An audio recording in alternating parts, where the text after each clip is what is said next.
بسم اللہ الرحمن الرحیم وقد اختلف من ذلك في امرین الاول کون الموصولة بالماضی والامر هي الموصولة بالمضارع والمخالف في ذلك ابن الطاہر۔ ان کے بارے میں بحث شروع ہو گئی ہے، تو ان کے پہلی تقسیم میں دو بنایا، ان اسمی اور ان حرفی۔ پھر ان حرفی کے چار اقسام، ان میں سے پہلا ان ناصبہ یا ان مصدریہ، اس کا تیسرا نام بھی دیا تھا ان موصول حرفی۔ تو یہ ان موصولہ کے بارے میں یا ان مصدریہ کے بارے میں دو باتوں میں اختلاف ہے۔ ان مصدریہ فعل ماضی پر جو داخل ہو گیا ہے اس کے بارے میں اختلاف ہے کہ یا یہ وہی ان ہے جو مضارع پر آتا ہے یا کوئی اور قسم کا ان ہے۔ اس مسئلے میں جھگڑا ہے۔ پہلا مسئلہ یہ ہے جھگڑا والا۔ دوسرا جھگڑا والا مسئلہ فعل مضارع پر ان متصل ہونے کے بارے میں بحث ہے، وہ بعد میں آئے گا، پہلے اس مسئلے کو حل کریں گے۔ تو ان فعل ماضی پر داخل ہوا ہے، لیکن گفتگو اس میں ہے کہ ان ماضی پر آنے والا اور مضارع پر آنے والا حقیقت میں ایک چیز ہے یا مختلف ہے۔ موضوع بحث یہ ہے، محل بحث سمجھ میں آیا؟ دونوں ان ایک چیز ہے یا الگ ہے؟ شکل میں تو ایک جیسے ہے نا، ان حمزہ نون ان ایک جیسے ہے، لیکن حقیقت میں کیا ہے، الگ ہے یا ایک ہے؟ تو اس میں دو نظریات ہیں۔ ابن طاہر فرماتے ہیں دو الگ مختلف ان ہے، ماضی پر آنے والا کچھ اور ہے، مضارع پر آنے والا کچھ اور ان ہے۔ اور دوسرے علماء فرماتے ہیں نہیں، دونوں ایک ہی ہے۔ ابن طاہر کے پاس دو دلیل ہے، دونوں ان مختلف ہونے کی دو دلیل۔ ان کی دلیل کو سمجھو، اس کے بعد اس کا جواب دیا جائے گا۔ پہلی دلیل ابن طاہر فرماتے ہیں کہ جو مضارع پر ان داخل ہوتا ہے اس کا کام یہ ہے کہ مضارع کو استقبال کے لیے خالص کرنا ہے، کیونکہ ان لفظاً نصب دے گا مضارع کو اگر مضارع پر داخل ہو جائے، اور معنی میں کیا کرتا ہے، اس کا کام یہ ہے کہ معنی مضارع کو خالص استقبال کے لیے خاص کر دے گا۔ جس طرح سین اور صوفہ ہے نا، سین اور صوفہ اگر مضارع پر داخل ہو تو کیا ہوگا؟ صرف خالص مستقبل کا معنی میں منحصر کرے گا۔ اگر سین و صوفہ اور ان نہ آئے تو مضارع تو مشترک ہے نا، حال و استقبال دونوں کے لیے۔ تو ابن طاہر کہہ رہے کہ وہ ان جو مضارع پر آنے والا ہے اس کا کام یہ ہے کہ مضارع کو استقبال کے لیے خاص کرنے والا ہے، پس اس بنا پر یہ والا ان مضارع کے علاوہ کسی اور پر داخل نہیں ہونا چاہیے۔ جس طرح سین و صوفہ بھی صرف مضارع پر آتا ہے، ماضی پر نہیں آتا ہے، امر پر نہیں آئے گا، تو سین و صوفہ کی طرح ہی ہے۔ تو اگر ماضی پر کوئی ان آئے تو کوئی اور ان ہونا چاہیے، یہ ان مصدریہ نہیں ہونا چاہیے۔ یہ اس کی پہلی دلیل ہے۔ دوسری دلیل ابن طاہر فرماتے ہیں کہ اگر فعل ماضی پر آنے والا جو ان ہے وہ ان ناصبہ ہو، وہی ان مضارع والا ہو، تو ماضی کے محل کو منصوب حساب کرنا چاہیے، کیونکہ ماضی مبنی ہے تو لفظاً نصب نہیں آ سکتا ہے، تو محلاً کیا سمجھنا چاہے، منصوب سمجھنا چاہے۔ جس طرح حروف جازمہ فعل ماضی پر آئے تو اس کو محلاً مجزوم کہتے ہیں، جس طرح ان شرطیہ حروف جازمہ میں سے ہے۔ اگر فعل مضارع پر آئے تو لفظاً جزم دے گا، ماضی پر آئے تو محلاً مجزوم کہلاتے ہیں۔ تو ان ناصبہ اگر آپ نے مضارع والا ان اسی کو ماضی کی طرح سمجھے، ماضی والا ان اسی حقیقت میں ایک سمجھے، تو ماضی کے محل کو منصوب کہنا چاہے، در حالانکہ آج تک کسی نحوی نے یہ فتویٰ نہیں دیا ماضی پر ان داخل ہو تو محلاً منصوب ہے، یہ نہیں کہا ہے۔ اور یہ نہ کہنا دلیل ہے کہ ماضی والا ان مصدریہ نہیں ہے۔ دو دلیل سمجھ میں آیا؟ ابن طاہر کی دو دلیل واضح ہونا چاہے، ورنہ اس کے جواب بھی سمجھ میں نہیں آئے گا۔ پھر آخر میں دال کے نقطے کے اوپر وہ دال کے اوپر نقطہ لگے تو ذلیل ہو جائے گا، دلیل نہ سمجھے تو ذلیل ہو جائے گا۔ تو ابن طاہر نے ان مختلف ہونے کی دو دلیل پیش کیا، صاحب کتاب اور دوسرے علماء اس کا جواب دیتے ہیں۔ پہلی دلیل سے جواب نقضی دیتا ہے، کیونکہ پہلی دلیل میں ابن طاہر نے کہا مضارع پر داخل ہونے والا ان مضارع کو استقبال کے ساتھ خاص کرتا ہے، اس لیے مضارع کے علاوہ کسی اور پر داخل نہیں ہونا چاہیے۔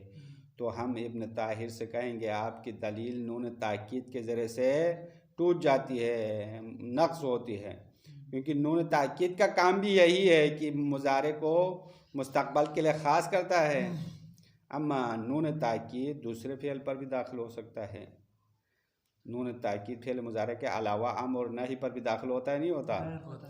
تو نون تاکید کے ذریعے سے ابن طاہر کی دلیل باطل ہو گئی ہے، اس کی دلیل ٹوٹ گئی ہے، کیونکہ نون تاکید کا کام بھی مضارع کو مستقبل کے لیے خاص کرنا ہے، اور یہ پھر بھی مضارع کے علاوہ دوسرے افعال پر بھی داخل ہوتا ہے۔ تو پہلے دلیل کا جواب نقضی دے دیا۔ دوسری دلیل اس نے فعل ماضی محلاً منصوب ہونے والی بات کی ہے، اس کا جواب دے رہے کہ اس کا جواب یہ ہے کہ ماضی پر اگر حروف جازمہ ہو تو محلاً جزم کہتے ہیں، اما ماضی پر حروف ناصبہ ہے تو محلاً منصوب نہیں کہتے ہیں۔ اس کی وجہ بتا رہے ہیں، یہ جواب حلی ہے، جواب نقضی نہیں ہے۔ تو فرماتے ہیں ماضی پر محلاً مجزوم کہنے کی وجہ یہ ہے کیونکہ حروف جازمہ جب فعل ماضی پر آیا تو اس کے معنی میں اثر کرتا ہے، یعنی معنی ماضی کو مستقبل میں تبدیل کرتا ہے۔ جیسے کہ ان شرطیہ ہے نا، ان شرطیہ اگر ماضی پر داخل ہو تو ماضی کا معنی نہیں رہے گا، مستقبل کا معنی ہوگا۔ جیسے کہ ان ضربت ضربت، اگر تم مارو گے تو میں ماروں گا ہو جائے گا۔ تو جب ماضی کے معنی میں اثر کیا تو اس کے محل میں بھی اثر کرے گا، حروف جازمہ کا کام یہ ہے۔ اور مضارع میں بھی یہی صورتحال ہے، مضارع میں جب حروف ناصبہ داخل ہو تو لفظاً اثر کرتا ہے، معناً بھی اثر کرتا ہے۔ اما جب ماضی پر ان داخل ہو جائے تو معنی میں کوئی اثر نہیں کرتا ہے، تو اس کے محل میں بھی کوئی اثر نہیں کرے گا، چونکہ ماضی پر ان ناصبہ یا ان مصدر داخل ہو تو ماضی کے معنی کو مستقبل میں تو نہیں لے جاتے نا، تبدیل تو نہیں کرتا ہے۔ تو جب معنی میں اثر نہیں کرنے والا ہے تو لفظ میں بھی اثر نہیں کرے گا، اسی لیے علماء محلاً منصوب نہیں کہتے ہیں۔ بس صاحب کتاب نے اس مسئلے کو حل کر دیا، جب ماضی پر حروف جازمہ داخل ہو جائے تو اس کو محلاً مجزوم کیوں کہتے ہیں؟ کیونکہ حروف جازمہ فعل ماضی پر آنے کی صورت میں لفظاً بھی اثر کرے گا تو معناً بھی اثر کرے گا۔ معنی نے کیا اثر کیا؟ معنی ماضی کو مستقبل میں تبدیل کیا، تو اس کے لفظ میں یعنی محل میں بھی اثر کرے گا، محلاً مجزوم ہوگا۔ اما ان مصدریہ جب ماضی پر آئے تو معنی میں کوئی اثر نہیں کرتا ہے، تو لفظ میں بھی کوئی اثر نہیں کرے گا، یعنی محلاً منصوب نہیں کہتے ہیں۔ بس ابن طاہر کا وہ جواب بھی ساقط ہو گیا، دلیل بھی باطل ہو گیا۔ بس یہ ایک محل اختلاف ہے کہ ماضی پر داخل ہونے والا ان مضارع پر داخل ہونے والے ان کی حقیقت ایک ہے یا دو ہے، تو اس میں دو نظریات سامنے آ گئے ہیں، ابن طاہر اور دوسرے علماء کے آپس میں اختلاف ہو گیا۔ دوسرا محل اختلاف فی امرین، تو ایک موضوع ختم ہو گیا۔ دوسرا موضوع الامر الثانی سے شروع ہونے والا ہے کہ ان مصدریہ فعل امر پر داخل ہوتا ہے یا نہیں ہوتا، یہ مسئلہ ہے۔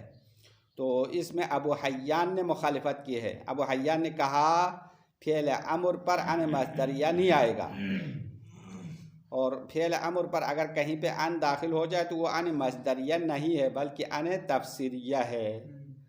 اور دوسرے علماء نے کہا، جس طرح سوّہ نے کل ایک مثال حکایت کی ہے کہ امر پر ان مصدریہ آ سکتا ہے، جیسے کہ ان قم کتبت الیہ ان قم والی مثال ہے۔ تو ابو حیان نے بھی دو دلیل لایا۔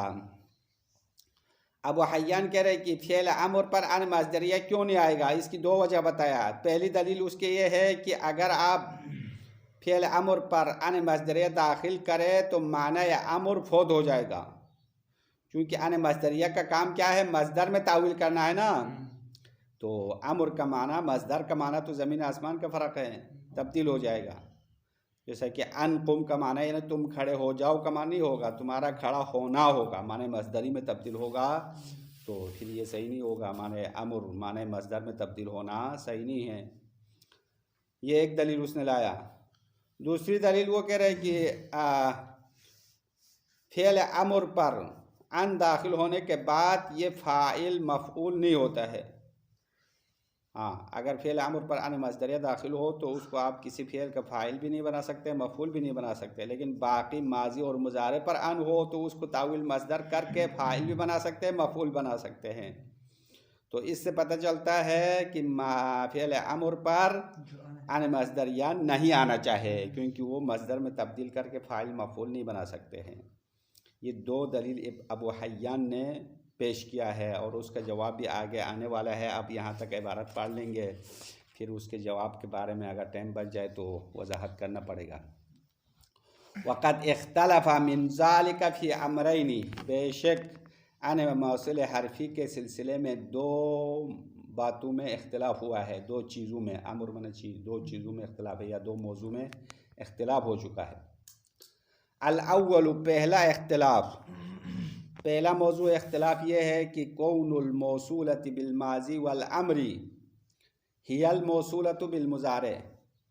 پہلا موضوع بحث یہ ہے کہ وہی ان جو ماضی اور امر کے ساتھ متصل ہوا ہے، یہ وہی ان ہے جو الموصولۃ بالمضارع، مضارع کے ساتھ متصل ہونے والا ہے. یعنی دونوں حقیقت میں ایک ہے یا نہیں ہے. والمخالف فی ذلک ابن طاہر، اور اس مسئلے میں مخالفت کرنے والا ابن طاہر صاحب ہے. ابن طاہر نے کہا زعم انہا غیرہا، ابن طاہر نے گمان کیا ہے کہ وہ ماضی پر آنے والا، مضارع پر آنے والا غیرہا، مضارع پر آنے والا ان ماضی پر آنے والا ان سے مختلف ہے، وہ ایک چیز نہیں ہے. انہا غیرہا، دیکھو یہ دو ضمیر ہیں نا، دونوں ان کی طرف اٹھاؤ. یعنی انہا کی ضمیر الموصول بالماضی، ماضی پر آنے والا ان، غیرہا مضارع پر آنے والا ان نہیں ہے، کوئی اور ہے. بدلیلین، ابن طاہر دو دلیلوں سے یہ گمان کر رہا ہے. دو دلیل وہ پیش کر رہا ہے. احدہما، ان میں سے ایک دلیل یہ ہے کہ ان الداخلۃ علی المضارع تخلصہ للاستقبال. ابن طاہر فرماتے ہیں مضارع پر داخل ہونے والا ان مضارع کو استقبال کے لیے خالص کرتا ہے. فلا تدخل علی غیرہ، پس مضارع کے علاوہ کسی اور فعل پر داخل نہیں ہوگا. کالسین و صوفا، جس طرح سین و صوفا فعل مضارع کے ساتھ خاص ہے، اسی طرح ان بھی فعل مضارع کے ساتھ خاص ہے. تو ماضی پر آنے والا ان کوئی اور ان ہونا چاہیے. دلیل واضح ہو گیا اس کا؟ ہاں. پس سین و صوفا کی طرح مضارع کے ساتھ خاص ہونا چاہیے. ان بھی مضارع کے ساتھ خاص ہے تو ماضی پر نہیں آئے گا، ماضی پر آنے والا ان کچھ اور ہے. یہ ایک دلیل، اس کا جواب بھی نیچے دیا. دوسری دلیل کہہ رہے ثانیہما انہا لو کانت الناصبۃ، کہتا ہے کہ اگر وہ ماضی پر آنے والا ان ناصبہ ہو، کانت کے اندر ضمیر ہیا ہے، وہ ماضی والا ان ناصبہ والا ان ہو تو لحکم علی موضعہا بالنصب، لحکم علی موضعہما بالنصب، ہاں تثنیہ ضمیر ہے، تو ضرور ماضی اور ان کے محل پر نصب کا حکم آنا چاہیے. کما حکم علی موضع الماضی بالجزم بعد ان شرطیہ، جس طرح ماضی کے محل پر جزم کا حکم لگایا گیا ہے ان شرطیہ کے بعد. ان شرطیہ کے بعد ماضی محلاً مجزوم کہتے ہیں، لیکن ان داخل ہونے کے بعد ماضی محلاً منصوب تو کسی نے نہیں کہا. ولا قائل بہ، اور ماضی منصوب ہونے کا کوئی قائل نہیں ہے. تو اس سے کیا نتیجہ لیتا ہے؟ ماضی پر آنے والا ان ناصبہ نہیں ہے. اگر ہوتا تو کیا کہنا چاہے؟ ماضی منصوب کہنا چاہے، لفظاً نہیں کہے تو محلاً منصوب تو کہنا چاہیے، حداقل محلاً منصوب تو ہوگا. یہ ہے ابن طاہر کی دو دلیل. جواب صاحب کتاب دے رہے والجواب عن الاول، پہلی دلیل سے جواب. انہ منتقض بنون التوکید، پہلی دلیل نون تاکید کے ذریعے سے نقض ہوتی ہے، یعنی ٹوٹ جاتی ہے، دلیل ختم ہوتی ہے. کیونکہ نون تاکید کا کام بھی یہی ہے کہ مضارع کو مستقبل کے لیے خاص کرنا ہے. اما مضارع کے ساتھ خاص ہے کیا؟ نون تاکید فقط مضارع پر آتا ہے؟ نہیں، فعل امر پر بھی آتا ہے، دوسرے افعال پر بھی آتا ہے. فعل امر و نہی استفہام سب پر آتا ہے. فإنها تخلص المضارع للاستقبال، بے شک نون تاکید مضارع کو مستقبل کے لیے خاص کر دیتا ہے وتدخل علی الامر باضطراد، و حالانکہ نون تاکید فعل امر پر کثرت سے داخل ہوتا ہے. بس جو بھی معنی مضارع کو مستقبل کے لیے خالص کرنے والا ہے وہ اس کے ساتھ خاص تو نہیں ہے نا، کبھی دوسروں پر بھی داخل ہو سکتا ہے. تو سین و صوفہ کی مثال تو ٹھیک ہے، سین و صوفہ مضارع کے لیے خاص ہے، لیکن نون تاکید کا کام بھی یہی ہے، لیکن وہ مضارع کے لیے خاص نہیں ہے. اسی لیے ان کے بارے میں ہم یہی کہہ سکتے ہیں، ان کا کام بھی مضارع کو مستقبل کے لیے خاص کرنا ہے، اما دوسرے فعل پر بھی داخل ہو سکتا ہے، یہ کہہ سکتے ہیں. بس جو بھی مضارع کو مستقبل کے لیے خالص کرنے والا ہے وہ مضارع کے ساتھ خاص ہونے والی بات غلط ہے. بعض خاص ہے، بعض خاص نہیں ہے. سین و صوفہ خاص ہے، اما ان اور نون تاکید وغیرہ خاص نہیں ہے. بس یہ دوسرے افعال پر بھی داخل ہوگا. تو ماضی پر بھی ان مصدریہ آنا چاہیے، دونوں ایک جیسے ہے. بس یہ جواب دے دیا. وعن الثانی، دوسرے دلیل کا جواب دے رہے. والجواب عن الثانی، اصل عبارت یہ ہے، دوسری دلیل سے جواب.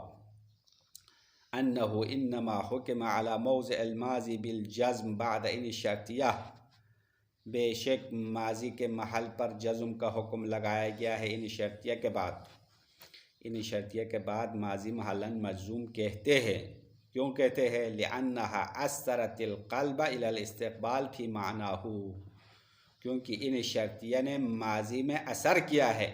اثر کیا کیا ہے؟ القلب الى الاستقبال فی معناہ، معنی ماضی میں مستقبل کی طرف تبدیل کرنے والا اثر کیا. جب معنی میں اثر کیا تو فاثرت الجزم فی محلہ، اس ماضی کے محل میں جزم کا بھی اثر کیا. تو اثر معنوی اثر لفظی میں تلازم ہے، دونوں ایک ساتھ ہوتا ہے. اگر معنی میں اثر کیا تو لفظ میں بھی اثر کرے گا، تو یہ محلاً جزم آئے گا، ماضی محلاً مجزوم کہیں گے.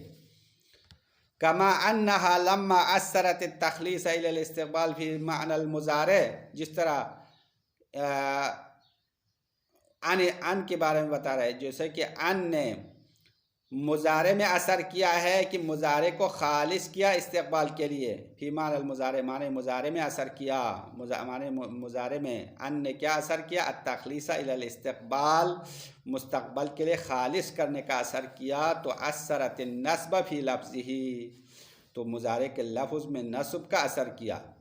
اب یہاں پہ جواب کا ایک حصہ بتایا، باقی ایک حصہ یہاں پہ نہیں بتایا. اگلا حصہ یہ ہے کہ چونکہ ان جو ماضی پر آنے والا ہے وہ معنی میں اثر نہیں کرے گا، تو نتیجہ کیا ہوگا؟ لفظ میں بھی اثر نہیں کرے گا. ہاں، یہ بات آپ خود سمجھنا ہے، کیونکہ یہاں پہ دلیل کا ایک پہلو بتا دیا، دوسرے پہلو چھوڑ دیا ہے. کیونکہ صاحب کتاب کو پتہ ہے جو پڑھنے والا ہے وہ انسان ہے، عاقل ہے، اپنے عقل اور سوچ سے کام لے گا. اس لیے ایک بات بتانے کے بعد دوسری بات خود سمجھے گا. ہاں، تو کیا سمجھا آپ نے؟ ماضی محلاً مجزوم کہتے ہیں، لیکن محلاً منصوب کیوں نہیں کہتے ہیں؟ ہاں، سوال یہ ہے، محلاً مجزوم کیوں کہا؟ کیونکہ معنی میں اثر کیا تو لفظ میں بھی اثر کیا. کیونکہ ان شرطیہ فعل ماضی پر داخل ہونے کے بعد معنی میں کیا اثر کرتا ہے؟ معنی ماضی کو مستقبل میں لے جاتا ہے، تو اس کے لفظ میں اثر کرے گا. اور چونکہ لفظ میں جزم نہیں آ سکتا تو محلاً مجزوم کہیں گے. اما ان مصدریہ جب ماضی پر آئے تو معنی میں کوئی تبدیلی نہیں لائے گا، تو لفظ میں بھی کوئی تبدیلی نہیں لائے گا. اسی لیے لفظ میں محلاً منصوب نہیں کہتے ہیں. پھر فضول ہے نہیں، بس تو فضول نہیں ہے، بس وہ مصدر میں تبدیل کرنا اس کا کام ہے، لیکن ماضی پر داخل ہونے میں خصوصی کوئی اثر نہیں کرے گا. کیونکہ ان مصدریہ جس فعل پر آئے گا وہ مصدر میں تو تبدیل کرے گا. ہاں، یہ کام تو ہے، فضول تو نہیں ہے، اس کا ایک کام تو ضرور ہے، وہ تو ہر فعل کے ساتھ کرتا ہے، لیکن ماضی پر آنے میں کوئی خاص اثر نہیں کر رہا ہے. ہاں، ان مصدریہ ماضی پر آنے سے کوئی خاص اثر نہیں کیا، ماضی کے لیے اثر نہیں کیا. اس وجہ سے ہم ماضی کو محلاً منصوب نہیں کہیں گے. اما مصدر میں تبدیل کرنا، ماضی پر ہو، مضارع پر ہو، امر جہاں پہ بھی ہو، وہ مصدر میں تبدیل کرنا اس کا اپنا کام ہے، وہ تو کرے گا، اپنی ڈیوٹی پر عمل تو کرتا رہے گا. لیکن فعل ماضی پر ان مصدریہ آنے میں کوئی خاص اثر نہیں ہے. جب خاص اثر نہیں ہے تو محلاً منصوب نہیں کہیں گے. ہاں یہ اہم نقطہ ہے. دیکھو کوئی آپ سے یہ پوچھے، یہ معمہ بنا کے پوچھے کہ ماضی پر حروف جازمہ ان شرطیں داخل ہو تو محلاً مجزوم کیوں کہتے ہیں؟ ہاں تو اب اس کے جواب کیا ہوا؟ کیونکہ معنی میں اثر کرتا ہے تو لفظ میں بھی اثر کرے گا. اور ماضی پر ان مصدر داخل ہو تو محلاً منصوب نہیں کہتے. کیوں نہیں کہتے ہیں؟ تو جواب کیا ہے؟ چونکہ ان ماضی پر داخل ہو کر خاص معنی ماضی میں کوئی اثر نہیں کیا تو لفظ میں بھی اثر نہیں کرے گا. ہے تو وہی ان ہے، ان میں کوئی فرق نہیں ہے. ان تو حقیقت میں ایک ان ہے، ان مصدریہ ہے، اما ماضی میں کوئی خاص اثر نہیں کرنے والا ہے، صرف تاویل مصدر کرے گا، بس کوئی اور کام نہیں ہے. اسی لیے ہم محلاً منصوب نہیں کہیں گے. بس ابن طاہر کا جواب مل گیا. بس یہ محل باس ہے، ماضی والا ان مضارع والا ان حقیقت میں ایک ہونا یا الگ ہونا. تو صاحب کتاب کی نظر میں کیا ہوا؟ دونوں ان حقیقت میں ایک ہے، دو الگ ان نہیں ہیں. ابن طاہر کی باتیں غلط ہو گئی، بس جواب دے دیا.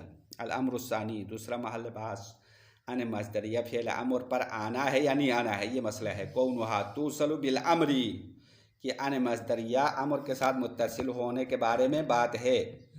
والمخالف فی ذالک ابو حیان، اور اس مسئلے میں خلاف کرنے والا ابو حیان ہے. ابو حیان کہہ رہے کہ ان مصدریہ فعل امر پر نہیں آئے گا. زعم انہا لا توصل به، ابو حیان نے گمان کیا ہے کہ ان مصدریہ فعل امر سے متصل نہیں ہوتا. وان کل شیء سمع من ذالک فان فیہ تفسیریۃ، اور جو مثالیں اس کے بارے میں سنی گئی ہے وہ سب ان تفسیریہ ہے. یعنی اگر امر پر ان داخل ہو کر آپ نے کہیں دیکھا تو وہ ان مصدریہ نہیں ہے، ان تفسیریہ ہے. واستدل بدلیلین، ابو حیان نے دو دلیل کے ذریعے سے استدلال کیا. احدہما، ان میں سے پہلی دلیل، انہما اذا قدر بالمصدر فات معنی الامر، پہلی دلیل یہ ہے کہ یہ دونوں اگر مصدر میں تبدیل ہو جائے، مصدر میں فرض کرے، مطلب تاویل مصدر کرے، ان اور فعل امر، انہما کی ضمیر اٹھاؤ، ان فعل امر دونوں ملا کے مصدر میں چینج کرے تو معنی امر فوت ہوگا. امر کا معنی ہوا میں اڑ جائے گا، تو معنی امر ساقط ہونا تو غلط ہے. امر کر رہا ہے تو کسی کو آپ آرڈر دے رہے، معنی مصدر میں چینج ہو جائے تو معنی مصدر تو کوئی آرڈر نہیں ہے، کوئی حکم نہیں ہے. اس لیے ہم امر پر ان مصدریہ داخل نہیں کریں گے، کیونکہ اگر کرے تو کیا ہوگا؟ معنی مصدری فوت ہو جائے گا. دوسری دلیل یہ ہے کہ الثانی انہما لم یقع فاعلا ولا مفعولا، یہ ان اور فعل امر دونوں ملا کے فاعل واقع نہیں ہوتا ہے، مفعول بھی نہیں بنتا ہے. لا یصح، صحیح نہیں ہے. اعجبنی ان قم، یہ ان قم ان فعل امر سے ملا کے اعجبنی کا فاعل نہیں بنا سکتے ہیں، یعنی معنی نہیں بنتا ہے. اعجبنی، مجھے تعجب میں ڈالا، ان قم یعنی تم کھڑے ہو جاؤ، اس طرح معنی نہیں بنتا ہے. اسی طرح مفعول بھی نہیں بنتا ہے. ولا کرہت ان قم، میں نے آپ کھڑے ہو جاؤ مجھے ناپسند ہے، یہ آپس میں مربوط نہیں ہوگا، معنی بے ربط ہو جائے گا. اما فعل ماضی اور مضارع میں اگر ان داخل ہو تو وہ مصدر میں تبدیل ہو کر فاعل بھی بن سکتا ہے، مفعول بھی بن سکتا ہے. کما یصح ذلک مع الماضی والمضارع، جس طرح یہ صحیح ہے، یصح ذلک یعنی فاعل بننا، مفعول بننا صحیح ہے ماضی اور مضارع کے ساتھ. اگر ماضی اور مضارع کے ساتھ ان داخل کرے تو فاعل بھی بن سکتا ہے، مفعول بھی بن سکتا ہے. یہی مثال ہم چینج کریں گے. اعجبنی ان قم کے بجائے آپ ان تقوم کہے، ٹھیک ٹھاک ہوگا، معنی مصدری ہو جائے گا کہ اعجبنی ان تقوم، یعنی مجھے تعجب میں ڈالا آپ کے کھڑے ہونے نے، یعنی آپ کا کھڑا ہونا ایک عجیب شکل میں کھڑا ہوا، اس لیے مجھے تعجب ہوا، حیران ہوا. کرہت ان قم کے بجائے آپ فعل مضارع لا سکتا ہے، کرہت ان تقوم کہہ سکتا ہے نا، ان تقوم یا ان قام، ماضی بھی لا سکتے ہیں. تو جب ماضی اور مضارع ان کے ساتھ ہو تو فاعل بھی بننا صحیح ہے، مفعول بھی بننا صحیح ہے. لیکن ان فعل امر کے ساتھ داخل کرے تو نہ فاعل بن سکتا ہے نہ مفعول بن سکتا. اس سے پتہ چلتا ہے ان فعل امر پر نہیں آنا چاہیے. ہاں یہ کیا ہے؟ ابو حیان صاحب کی دلیل ہے. اب صاحب کتاب بھی خاموش نہیں ہے، وہ جواب دے گا. والجواب عن الاول، پہلی دلیل سے جواب. پہلی دلیل اس نے کیا لایا تھا؟ اگر امر پر ان مصدریہ داخل کرے تو فات معنی الامر، معنی امر فوت ہوگا.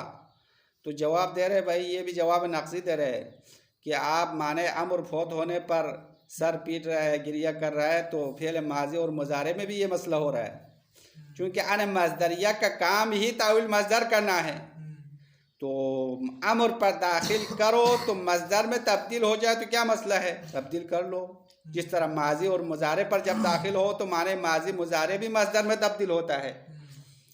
تو جواب یہ ہے کہ معنی امر فوت ہونے میں کوئی بڑا مسئلہ نہیں ہے، معنی امر فوت ہونے دو بس، کوئی مسئلہ نہیں ہے۔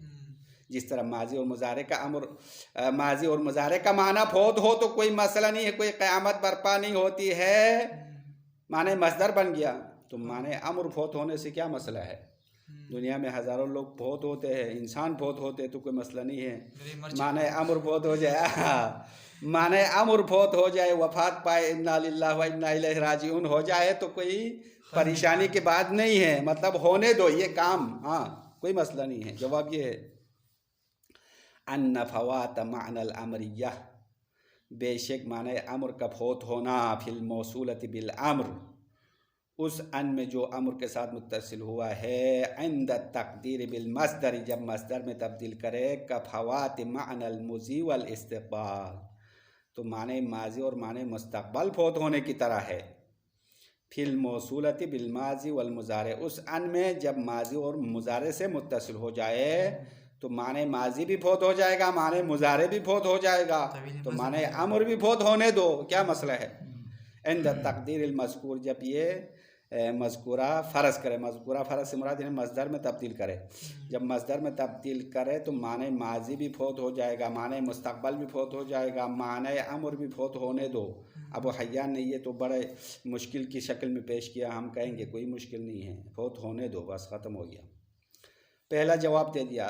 وعن الثانی، دوسری دلیل کا جواب بھی دے دیں گے انشاءاللہ، اس بحث کو مکمل کرنا پڑے گا۔ دوسری دلیل اس نے کیا لایا تھا؟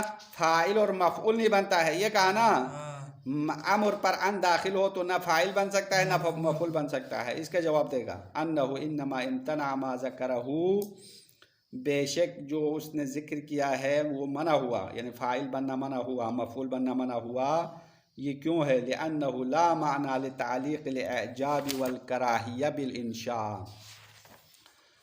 فاعل مفعول بننا منع ہونے کی وجہ یہ ہے کیونکہ کوئی معنی نہیں رکھتا، کوئی مفہوم نہیں بنتا ہے، تعجب اور کراہت کو انشاء کے ساتھ تعلیق کرنے میں کوئی معنی نہیں بنتا ہے، یعنی معنی غلط ہونے کی وجہ سے یہ فاعل مفعول بننا غلط ہو گیا ہے۔ لا لما ذکرہ، لا لما ذکرہ، نہ اس وجہ سے جو ابو حیان نے ذکر کیا، یعنی ابو حیان نے یہ مثال غلط ہونے کی وجہ کیا بتایا؟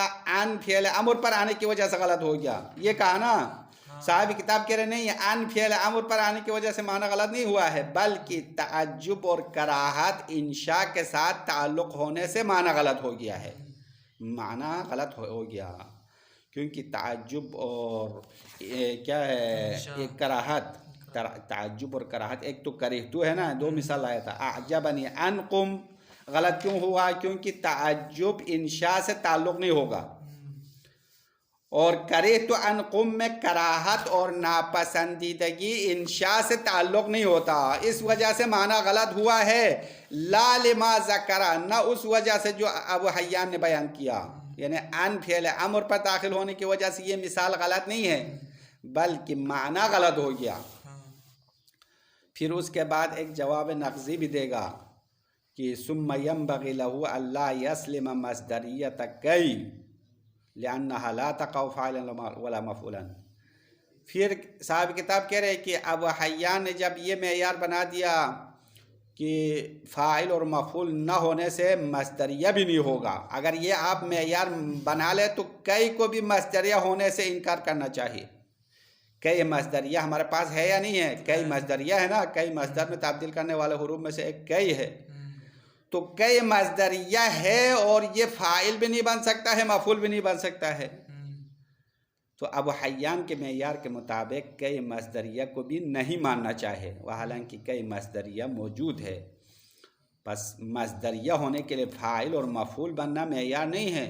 ابو حیان نے جو معیار بنا دیا مصدریہ ہونے کے لیے فاعل بننا چاہیے، مفعول بننا چاہیے، تو ہم کہیں گے نہیں، فاعل بننا مفعول بننا مصدریہ ہونے کے لیے کوئی معیار نہیں ہے۔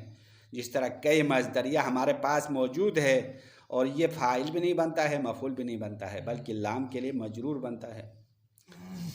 ثم ينبغي، پھر مناسب ہے، لہو ابو حیان کے لیے یہ بات کہنا چاہیے، اللہ یسلم مصدریت کئی مصدریہ کو تسلیم نہ کرے، نہ مانے، کیونکہ لأنها لا تقع فاعلا ولا مفعولا، کئی مصدریہ نہ فاعل بنتا ہے نہ مفعول بنتا ہے۔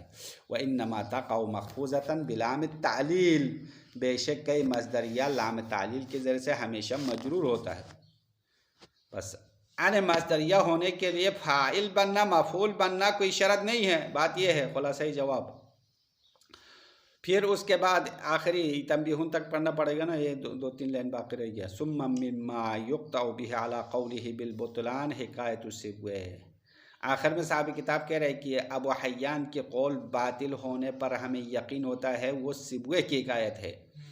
سبوے نے کلام عرب سے فعل امر پر ان داخل کر کے لایا ہے مثال، کتبت الیہ انکم والی مثال عرب سے نقل ہوا ہے، تو ابو حیان نے کیوں انکار کیا؟ فعل امر پر ان داخل نہیں ہوتا ہے تو آنکھیں خراب ہے، ان داخل ہو گیا نا، دیکھو بھی انکم کہہ کر۔